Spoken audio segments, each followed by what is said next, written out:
লালন কন্যা খ্যাত ফরিদা পারভিনের মরদেহে শ্রদ্ধা নিবেদন করেছেন সর্বস্তরের মানুষ।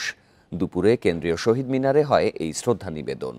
শিল্পীর শেষ ইচ্ছা অনুযায়ী এখন তার মরদেহ নেওয়া হচ্ছে কুষ্টিয়ায়। সেখানেই পারিবারিক কবরস্থানে তাকে দাফন করা হবে। এর আগে রাতে রাজধানীর একটি বেসরকারি হাসপাতালে তিনি মারা যান। মৃত্যুকালে তার বয়স হয়েছিল ৭১ বছর।